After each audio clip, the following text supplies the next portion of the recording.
coalition has been doing here in New Jersey is part of a national movement to build one America, one that we call the United States of America. All right. So we appreciate very much your leadership in that.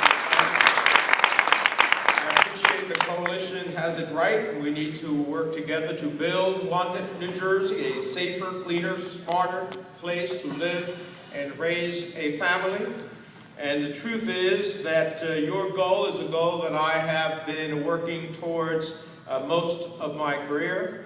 When I started off on the school board, trying to make sure that every child had the ability to have an education that could fulfill their God-given potential, to a mayor to ensure that we planned in a way that created better opportunity in the most densely populated city per square mile in the nation, to the time that I have spent in Washington, both in the House and now as a senator, fighting for affordable housing, affordable health care, clean environment, investments in our schools and transit systems, and making those investments much smarter than we have. Building one New Jersey has been my goal, as it has been yours, which is why I'm proud to have received your recognition as your most powerful ally. And I know that that was for a given year, but I don't intend to stop being the most powerful ally you have.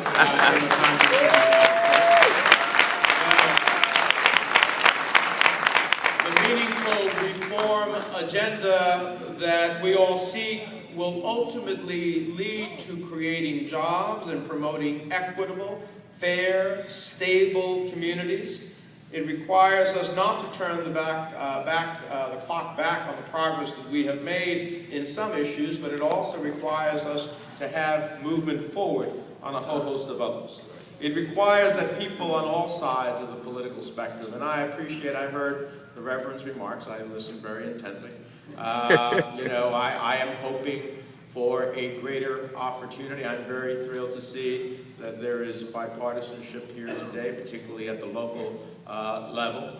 I will say that some of my greatest successes in the Senate have been reaching out to a Republican colleague to pass major autism legislation in a state that has too far an incidence of autism, the highest rate in the nation, to law. That Republican colleague that has created the opportunity for us to double the housing for the disabled, moving with a Republican colleague to make sure that we kept the opportunity for some of the critical housing needs that we have in our state and in our country.